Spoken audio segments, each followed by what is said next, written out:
Hello दोस्तों, स्वागत है आप सभी लोगों का सरकारी तैयारी व्लॉग में। एक बार फिर से हम सभी लोग आपके सामने हाजिर हैं एक नई वीडियो लेकर के, नए क्वेश्चंस लेकर के, एक नया टॉपिक लेकर के। आज के क्वेश्चंस भी अगले वाले जो हमारी वीडियो है उसी की तरह एकदम धमाकेदार क्वेश्चंस हैं। अगली वाली वीडियो भी हमारी बहुत ही धमाकेदार गई है। अगर आप लोगों ने उसको नहीं देखा है तो लिंक आपको डिस्क्रिप्शन बॉक्स में मैं दे रहा हूँ, वहाँ पर जा करके एक बार उसको विजिट जरूर करिएगा। उस वीडियो पर कमेंट जरूर करिएगा। और लास्ट में आप लोगों से एक क्वेश्चन पूछा जाता है, तो उस क्वेश्चन का कोशिश किया करिए, आंसर देने की कोशिश जरूर किया करिए। उस वीडियो में जो लास्ट में क्वेश्चन हम लोग रखते हैं उसका आंसर देने की आप लोग कोशिश ज़रूर किया करिए। और तो मिथिलेश जी से कुछ बात कर लेते हैं। बिल्कुल, आपको अपनी तैयारी में लग जाना है और ये मतलब आपको ये मान के चलना है कि अब की बार चाहे जो हो आपका टारगेट वो पार। जो भी टारगेट अपना सेट करो उसी पर सीधे फोकस करो। होली, दिवाली ये सब तो आपके मतलब त्यौहार हैं, ये तो आते जाते रहेंगे, लेकिन ये जो आपका त्यौहार है वनडे एग्ज़ाम वाला, वो आजकल जो है या तो पंचवर्षीय बना दिया गया है या 10 वर्षीय बना दिया गया है। क्योंकि ये मौका एक बार अगर जो आता है तो दोबारा कब आए और कितनी उम्र के बाद आए ये पता ही नहीं चलता है। क्योंकि सरकारें आजकल इनकी इच्छा शक्ति जो है इस पर कम ही है। बाकी और डिसीजन खूब लेंगी, ये कॉरिडोर वो कॉरिडोर सब कुछ बनाएंगी, सब करेंगी, लेकिन इस पर जहाँ बात आएगी तो कहीं कुछ कहेंगी कहीं कुछ कहेंगी, सीधे बयानबाजी करेंगे और कुछ नहीं इसमें। तो आपको सीधे अपने टारगेट को लक्ष्य करते हुए बस अपने एम पर लग जाइए और यही मौका है। क्योंकि शायद इस बार जो है आपके सबऑर्डिनेट सर्विसेज या अदर जो एग्ज़ाम है आरआरबी, एनटीपीसी, ग्रुप डी, उनकी संभावना है अब जल्दी से जल्दी हो। जी अभिषेक। हाँ, तो जैसा कि मिथिलेश जी ने कहा है, सही बात है एकदम। आप लोग अपनी तैयारी को बिल्कुल अपनी तैयारी में जुटे रहिए, अपनी तैयारी को मेंटेन करके रखिए। एग्ज़ाम जब भी आएंगे, बात तो सही है, सरकारें अब जो है बहुत ही इस पे विचार करना उन्होंने बहुत ही कम कर दिया है अब। लेकिन आप अपनी तैयारी को बनाए रखिए, क्योंकि इस लाइन में अगर रहना है तो तैयारी तो करनी ही करनी है। या तो इस लाइन से हटना है और या तो फिर अगर इस लाइन में रहना है तो जम के रहना है। फिर पता नहीं कब कौन सा पेपर आ जाए। तो चलिए ज़्यादा टाइम नहीं वेस्ट करते हैं, हम लोग आज के क्वेश्चन करते हैं। आप लोगों को करना क्या है, आप लोगों को फिर से बता दें कि सिर्फ और सिर्फ इस चैनल पे आप लोगों के क्वेश्चन रिवीजन करवाए जाएंगे। अच्छे तरीके से एक अच्छे लेवल के क्वेश्चन आपको करवाए जाएंगे। और आप लोग जान ही रहे हैं कि आप लोग अपना कहीं से भी पढ़ते लिखते रहिए, आप लोग अपना सिलेबस कंप्लीट करते रहिए, लेकिन क्वेश्चन जब रिवीजन की बारी आती है तो सिर्फ और सिर्फ हमारे चैनल पर भरोसा कीजिए और हमारा आप अच्छे से सहयोग करिए। तो हम आप लोगों को विश्वास दिलाते हैं कि एक अलग लेवल की आप लोगों को जो है रिवीजन यहाँ पे करवाया जाएगा। एग्ज़ाम टाइम पे आप लोगों को ऐसा कोई क्वेश्चन नहीं रहेगा जो हमारे चैनल पे ना मिले। कोशिश हम लोगों की यही है मिथिलेश जी। तो चलिए आगे शुरू करते हैं। अब जो है पिचकारी हमारे पास भी है और पिचकारी मिथिलेश के पास भी है क्वेश्चनों की, तो एक दूसरे पर वार करेंगे, देखेंगे कौन किसको ज़्यादा रंग लगा पाता है। चलिए मिथिलेश जी, तैयार हैं फिर आप? बिल्कुल, हम तो तैयार हैं, बस आप करो अपनी तैयारी। क्योंकि इस समय बसंतोत्सव चल रहा है। बसंतोत्सव मतलब आपका फागुन का त्यौहार जिसे आप होली बोल रहे हैं, तो उसी रंग में आजकल ये बात कर रहे हैं। हाँ हाँ, बिल्कुल बिल्कुल। रंग बिरंगी बात कर रहे हो, रंग बिरंगी बातें कर रहे हैं आजकल। चलिए दोस्तों, ठीक है, देखते हैं। आप अपना त्यौहार भी मनाइए और अभिषेक जी से हम करते हैं आज के क्वेश्चन। अभिषेक जी, आपसे पहला क्वेश्चन है, रोमन सिक्के कहाँ से प्राप्त हुए? अरिकमेडू से। अरिकमेडू, पुडुचेरी। जी बिल्कुल सही जवाब है इनका। दोस्तों, रैपिड फायर सीरीज चल रही है, फटाफट क्वेश्चन फटाफट आंसर। अगला क्वेश्चन देखते हैं, पूछते हैं अभिषेक जी से, आर्यों ने सबसे पहले किस धातु का प्रयोग किया था? लोहे का। बिल्कुल सही जवाब है इनका। आर्यों ने सर्वप्रथम लोहे का प्रयोग किया था। अगला क्वेश्चन पूछते हैं अभिषेक जी से और देखते हैं इनका उत्तर क्या रहता है। अगला क्वेश्चन है, वेदों के संकलनकर्ता किसे माना जाता है? महर्षि कृष्ण द्वैपायन वेदव्यास। बिल्कुल सही जवाब है इनका।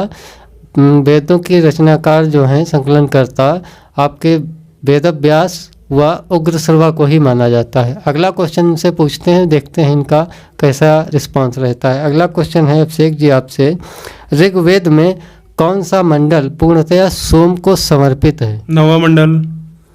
बिल्कुल सही जवाब है इनका। ऋग्वेद में आपका जो है नवा मंडल सोम देवता को समर्पित है। अगला क्वेश्चन है अभिषेक जी से, गायत्री मंत्र किस वेद से लिया गया है? ऋग्वेद से। बिल्कुल सही जवाब है इनका। गायत्री मंत्र जो है ऋग्वेद से लिया गया है। अगला क्वेश्चन अभिषेक जी से पूछते हैं कि स्रोत एवं प्रार्थनाएं किस वेद से संबंधित है? ऋग्वेद से संबंधित हैं वो भी। बिल्कुल सही जवाब है इनका। स्रोत एवं प्रार्थनाओं का संबंध ऋग्वेद से है। अगला क्वेश्चन अभिषेक जी आपसे है, ऋग्वैदिक युग में प्राचीनतम संस्था कौन सी थी? वेदक। बिल्कुल सही जवाब। क्या जवाब, मतलब बात है आज तो मतलब क्वेश्चन छूटता नहीं है, उत्तर आ जा रहा है। रैपिड फायर सेशन नाम ही रखा है हम लोगों ने सीरीज, मतलब इसका, तो ये तो जाहिर सी बात है कि क्वेश्चनों की तैयारी एकदम जम के करेंगे और आप लोगों को भी करवा के रहेंगे। बिल्कुल बिल्कुल, आप भी जुड़े रहिए और चैनल को अधिक से अधिक शेयर करिए एवं लोगों के मध्य इसको विस्तारित करिए, जिससे कि मतलब हमारी लोगों की बात अधिक से अधिक अपने साथियों तक पहुंच सके। अगला क्वेश्चन, सपोर्ट तो करिए प्लीज, चैनल को सपोर्ट करिए, तभी हम लोग भी आगे और अच्छा करने की कोशिश कर पाएंगे। अगला क्वेश्चन पूछते हैं, कौन सा वेद गद्य एवं पद्य दोनों में है? यजुर्वेद। क्या बात है, बिल्कुल सही जवाब है इनका। आपका जो यजुर्वेद है गद्य एवं पद्य दोनों में है। अगला क्वेश्चन है, वैशेषिक दर्शन, आप दर्शन समझ रहे हैं ना, भारतीय संस्कृति में दर्शन है, वैशेषिक दर्शन के प्रतिपादक कौन? कणाद। क्या बात है, इनका बिल्कुल सही जवाब है। इन्होंने बताया कणाद, बिल्कुल सही है, उलूक कणाद, बिल्कुल सही जवाब है इनका। अगला क्वेश्चन है, मीमांसा दर्शन के प्रतिपादक कौन थे? जेमिनी। क्या बात है, बिल्कुल सही जवाब है। अगला क्वेश्चन है, वेदांत दर्शन के संपादक कौन थे? बादरायण। बादरायण। दोस्तों अलग से हम जोड़ना चाहेंगे, न्याय के गौतम, सांख्य के पतंजलि, हाँ। ठीक है। अगला क्वेश्चन अभिषेक जी से पूछते हैं। अगला क्वेश्चन है अभिषेक जी, कपिल मुनि द्वारा प्रतिपादित दार्शनिक प्रणाली कौन सी थी? कपिल मुनि द्वारा सांख्य प्रणाली। अभी हमने बता भी दिया, सांख्य प्रणाली। हाँ। बिल्कुल सही बात है। अगला क्वेश्चन है अभिषेक जी से, भारत में लौह धातु के प्रचलन के प्राचीनतम प्रमाण कहाँ से मिले? अतरंजी खेड़ा से। बिल्कुल सही जवाब है इनका। लौह के प्रमाण जो है आपके प्राचीनतम प्रमाण जो है अतरंजी खेड़ा से मिले हैं। अगला क्वेश्चन है अभिषेक जी से, गायत्री मंत्र की रचना किसने की? विश्वामित्र। क्या बात है, बिल्कुल सही जवाब है इनका। अगला क्वेश्चन है अभिषेक जी से, विष्णु पुराण का संबंध किस वंश से? किस वंश से है? मौर्य वंश से है। बिल्कुल सही जवाब है इनका। विष्णु पुराण का संबंध जो है आपका मौर्य वंश से है। अगला क्वेश्चन है, मत्स्य पुराण का संबंध किस वंश से है? आंध्र सातवाहन वंश से। बिल्कुल सही जवाब है इनका। मत्स्य का संबंध आंध्र सातवाहन से है। अगला क्वेश्चन है अभिषेक जी से, वायु पुराण किस वंश से संबंधित है? गुप्त वंश से। बिल्कुल सही जवाब है इनका। क्या बात है, आप तो बाजी मारने के फिराक में लग रहा है। अरे आज जो है विजेता सीट पे हम ही बैठेंगे आज। मतलब सीट मतलब आपकी पक्की है यार? पक्की है। क्या बात है। अगला, जब सरकारें अपनी अपनी सीट पक्की कर रही हैं तो हम भी क्यों ना करें। बिल्कुल सही बात है। एक अपना स्थान आप लोग भी सुनिश्चित करिए, चाहे जहां भी हो आप अपना स्थान बिल्कुल सुनिश्चित करिए। अगला क्वेश्चन है अभिषेक जी, अगला क्वेश्चन है आपसे, अद्वैतवाद का सिद्धांत किसने प्रतिपादित किया? अद्वैतवाद का सिद्धांत शंकराचार्य ने। बिल्कुल सही जवाब है इनका। आज तो फिसलने का नाम ही नहीं ले रहा। बिल्कुल नहीं। अरे वाह, क्या बात है। अगला क्वेश्चन है आपसे, महावीर को किस नदी के तट पर पूर्ण ज्ञान प्राप्त हुआ? ऋजुपालिका नदी के तट पर। दोस्तों हमने अभिषेक जी को क्वेश्चन में उलझाने की कोशिश की, अभिषेक जी से तरह तरह के क्वेश्चन के लिए, लेकिन अभिषेक जी हैं कि रुकने का नाम ही नहीं ले रहे हैं। तो हम अब सोच रहे हैं कि अभिषेक जी हमसे कुछ क्वेश्चन करें, देखिए अभिषेक जी के क्वेश्चन देने के उत्तर देने में हम कहाँ तक सक्षम हो पाते हैं। तो अभिषेक जी आप संभालिए अब। बिल्कुल। तो दोस्तों देखा आपने, मिथिलेश जी ने क्वेश्चन पूछे और आप लोगों को एक बात बता दें यहाँ पे कि जितने भी क्वेश्चन मिथिलेश जी ने हमसे पूछे हैं, लगभग क्वेश्चन एग्जाम में आए हुए क्वेश्चंस हैं। आप लोग चेक कर लीजिएगा और लगभग क्वेश्चन वही रिपीटेड क्वेश्चन हम आप लोगों से पूछ रहे हैं, ताकि एग्जाम में अगर बाद में फिर से आए तो ये क्वेश्चन तो गलत होने से रहें इसीलिए। और हिस्ट्री का ये टॉपिक है आपका, एंशियंट हिस्ट्री में लगभग हम लोगों ने क्वेश्चन उठाए हैं आज के, और अब हमारी बारी है मिथिलेश जी से क्वेश्चन करने की। तो अब हम जो है मिथिलेश पिचकारी क्वेश्चनों की पिचकारी भर चुके हैं और मिथिलेश जी के ऊपर छोड़ने के लिए तैयार हैं, और देखते हैं मिथिलेश जी अपना बचाव कर पाते हैं या फिर जो है रंग लगवा लेते हैं। मिथिलेश जी तैयार हैं आप जोर शोर से? हाँ तैयार हैं हम, बड़ा बेसब्री से इंतजार कर रहे थे आप क्वेश्चन कर रहे हैं। हाँ बहुत बेसब्री से इंतजार कर रहे हैं, तो चलिए इनका इंतजार खत्म करते हुए आज क्वेश्चन की बरसात करते हैं। पहला क्वेश्चन मिथिलेश जी आपसे है। पहला क्वेश्चन है मिथिलेश जी, महावीर के प्रथम अनुयायी कौन थे? महावीर के प्रथम अनुयायी जमाली थे।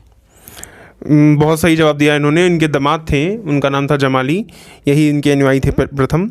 अगला क्वेश्चन है मिथिलेश जी, प्रथम जैन भिक्षुणी कौन थी?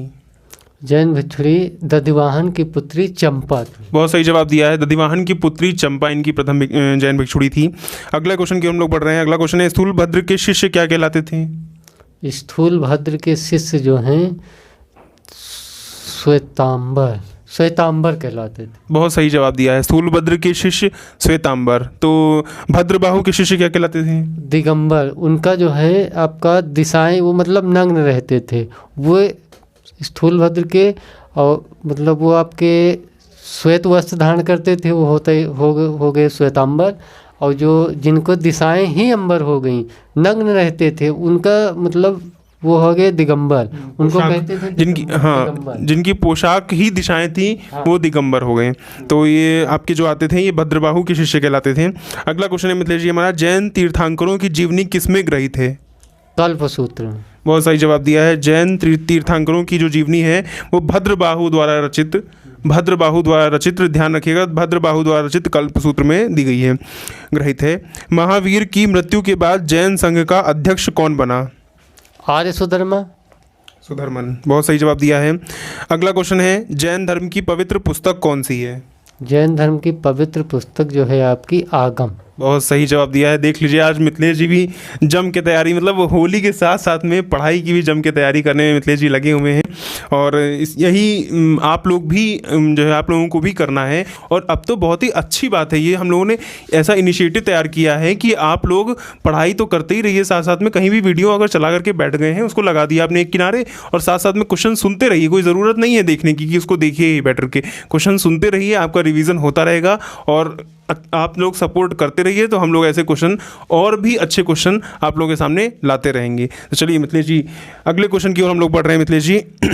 अगला क्वेश्चन है मिथिलेश जी, जैन धर्म को अंतिम राजकीय संरक्षण किस वंश के शासकों ने दिया? गुजरात के चालुक्य जो थे उन्होंने दिया। बहुत सही जवाब दिया है, गुजरात के चालुक्य इसका सही आंसर होगा। अगला क्वेश्चन है मिथिलेश जी हमारा, जैन तीर्थंकर ऋषभदेव का प्रतीक चिन्ह क्या था? ऋषभदेव का जो प्रतीक चिन्ह था आपका सांड था। और पार्श्वनाथ का? सर्प। बहुत सही जवाब दिया है, ऋषभदेव का प्रतीक चिन्ह है सांड और पार्श्वनाथ का प्रतीक चिन्ह है सर्प। अगले क्वेश्चन की ओर हम लोग बढ़ रहे हैं। अगला क्वेश्चन है, कौन सा क्षेत्र पार्श्वनाथ से संबद्ध होने के कारण जैन सिद्ध क्षेत्र माना जाता है? अब क्वेश्चन रिपीट करना जरा। बिल्कुल, कौन सा क्षेत्र पार्श्वनाथ से संबंध होने के कारण जैन सिद्ध क्षेत्र माना जाता है? ऑप्शन अगर जो होता है तो। इसमें ऑप्शन नहीं है और यहाँ पे मिथिलेश जी जरा सा चूक खा गए हैं। इसका नाम है सम्मेद शिखर। हाँ, सम्मेद शिखर। अगला क्वेश्चन है, पाल वंश के किस शासक ने प्रसिद्ध विक्रमशिला विश्वविद्यालय की स्थापना करवाई थी? धर्मपाल ने। बहुत सही जवाब दिया है, इसका सही आंसर होगा धर्मपाल। अगला क्वेश्चन है मिथिलेश जी हमारा, गुप्त वंश का कौन सा शासन देवराज तथा देवगुप्त के नाम से भी जाना जाता है? चंद्रगुप्त द्वितीय जो था उसे इन नामों से जाना जाता है। हाँ, देवराज तथा देवगुप्त के नामों से भी जाना जाता है। अगला क्वेश्चन है हमारा मिथिलेश जी, लोदी वंश के किस शासक ने भूमि के लिए एक प्रमाणिक पैमाना गजे सिकंदरी का प्रचलन करवाया था? सिकंदर लोदी। सिकंदर शाह लोदी। बहुत सही जवाब दिया इन्होंने। आज फटाफट क्वेश्चनों के आंसर आ रहे हैं। और अगला क्वेश्चन है, सल्तनत काल में सदका क्या था? सदका एक प्रकार का सल्तनत काल में धार्मिक कर था। धार्मिक कर था, बहुत सही जवाब है। अगला क्वेश्चन है, सम्राट अकबर ने जैन धर्म के, बहुत इंपॉर्टेंट क्वेश्चन है, आप लोग भी ध्यान से सुनिएगा, सम्राट अकबर के जैन धर्म के जैनाचार्य हरिविजय सूरी को क्या उपाधि प्रदान की थी? हरिविजय सूरी को जो अकबर ने उपाधि दिया था, टाइटल दिया था, जगत गुरु की उपाधि। जगत गुरु की उपाधि दी थी। बहुत सही जवाब दिया है, बिल्कुल। अगला क्वेश्चन है, उस्ताद मंसूर तथा अबुल हसन किस मुगल शासक के श्रेष्ठ कलाकारी में से थे? आपके इनका संबंध जो था जहांगीर के काल से था, ये जहांगीर के यहाँ के। बिल्कुल, जहांगीर के काल से थे ये संबंधित। अगला क्वेश्चन है, होलकर ने अंग्रेजों से मंदसौर की संधि कब की थी?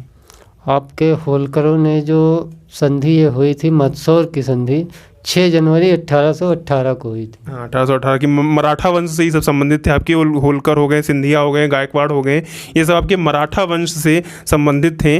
और इनकी अंग्रेजों के साथ में जो संधि हुई थी वो 6 जनवरी से 1818 को हुई थी। अगला क्वेश्चन है, अलाउद्दीन द्वारा निर्मित अलाई दरवाज़ा किस मस्जिद का प्रवेश द्वार है? अलाउद्दीन द्वारा निर्मित जो अलाई दरवाज़ा है कुतुबुल इस्लाम का जो है प्रवेश द्वार। बहुत सही जवाब दिया है। कुतुबुल इस्लाम जो है इस्लामी पद्धति में निर्मित पहली मस्जिद भी है। बहुत सही, बिल्कुल, बहुत बढ़िया।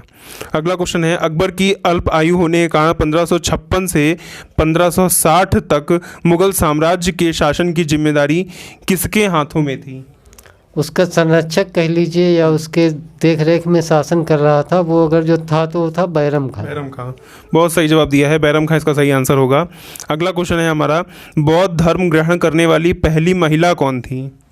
पहली महिला प्रजापति गौतमी, जो कि इनकी मौसी थी। बहुत सही जवाब दिया है, प्रजापति गौतमी, बिल्कुल। अगला क्वेश्चन है, किस सातवाहन नरेश ने गाथा सप्तशती नामक महत्वपूर्ण कृति की रचना की? गाथा सप्तशती की जो रचना की है वो आपके हाल ने की। हाल ने की है, बहुत सही जवाब दिया है।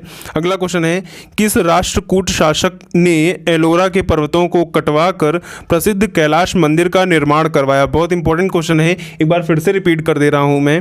किस राष्ट्रकूट शासक ने एलोरा के पर्वतों को कटवा कर प्रसिद्ध कैलाश मंदिर का निर्माण करवाया?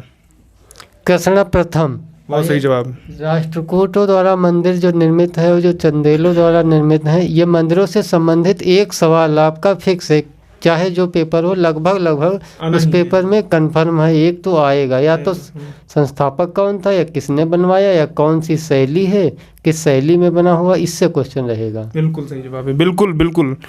तो इसका सही आंसर कृष्णा प्रथम है, बहुत सही जवाब दिया है। तो दोस्तों आप लोग कमेंट करके ये बताइए कि अगर आप लोगों को हिंदी के क्वेश्चन, इंपॉर्टेंट क्वेश्चंस जो हैं उसका डिस्कशन अगर आप लोग चाह रहे हो, और ग्रामीण परिवेश का डिस्कशन, अगर ग्रुप डिस्कशन आप लोग चाह रहे हो, तो आप लोग कमेंट करके बताइए। अगर अच्छे से अच्छे कमेंट आते हैं, लगभग हम लोगों को लगता है कि आप लोग मतलब ग्रुप डिस्कशन का हम लोगों का वीडियोस देखना चाह रहे हैं ग्रुप डिस्कशन की, तो आप लोग कमेंट करके हम लोगों को बताइए। और इसी के साथ में आज की वीडियो ख़त्म करते हैं। उससे पहले ज़रा मिथिलेश जी से कुछ बातें।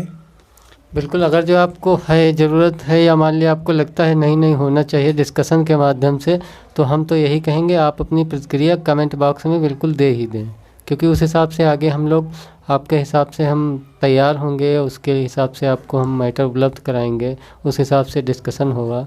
और आपको लगे रहना है, लड़ना है तुझे सब के अंधेरों से, सूरज कहाँ निकलता है अभी जागते रहना। वाह, बहुत बढ़िया, बहुत बढ़िया, क्या बात है। आज तो मिथिलेश जी एकदम हमको कुर्सी पे बैठा करके अपना हमारे मंत्री बन करके छा रहे हैं। तो चलिए आज की वीडियो इसी के साथ में हम लोग फिनिश करते हैं, मिलते हैं फिर अगली किसी वीडियो में। तब तक के लिए आप सभी लोगों को बहुत बहुत धन्यवाद। धन्यवाद।